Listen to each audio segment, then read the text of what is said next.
বাংলাদেশে পরীক্ষামূলকভাবে চালু হলো স্টারলিংকের সেবা।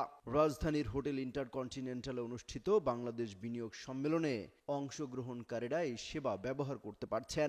সেখান থেকে স্টারলিংকের ইন্টারনেট ব্যবহার করে সম্মেলনের কার্যক্রম সরাসরি সম্প্রচার করা হয়।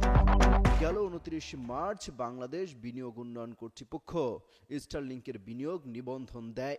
এর ফলে প্রতিষ্ঠানটি 90 কার্যদিবসের মধ্যে কার্যক্রম শুরু করতে পারে।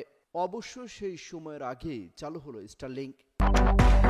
গত 13 ফেব্রুয়ারি বিশ্বের শীর্ষ ধনকুবের ইলন মাস্কের সঙ্গে ভিডিও কলে স্টারলিংক প্রসঙ্গে আলোচনা করেন অধ্যাপক মোহাম্মদ ইউনুস।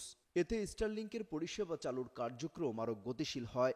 এরপর গত মাসেও ঢাকায় বেশ কয়েকবার পরীক্ষণ কার্যক্রম পরিচালনা করা হয়।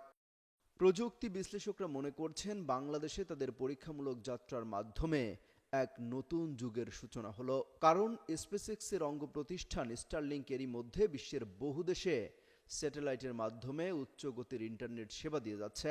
সে অনুযায়ী এটি চালু হলে বাংলাদেশের প্রত্যন্ত অঞ্চলগুলোতেও উচ্চ গতির ইন্টারনেট সহজলভ্য হবে এবং কমবে শহর ও গ্রামের মধ্যে ডিজিটাল বৈষম্য।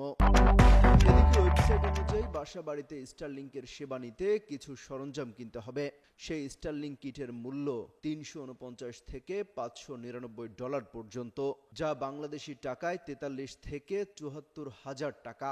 এছাড়া আবাসিক গ্রাহকদের জন্য স্টারলিংকের মাসিক সর্বনিম্ন ফি $120, যা প্রায় 15,000 টাকা। তবে কর্পোরেট গ্রাহকদের জন্য স্টারলিংক কিটের দাম ও মাসিক ফি দ্বিগুণেরও বেশি। তবে দেশভেদে দামে ভিন্নতা রয়েছে।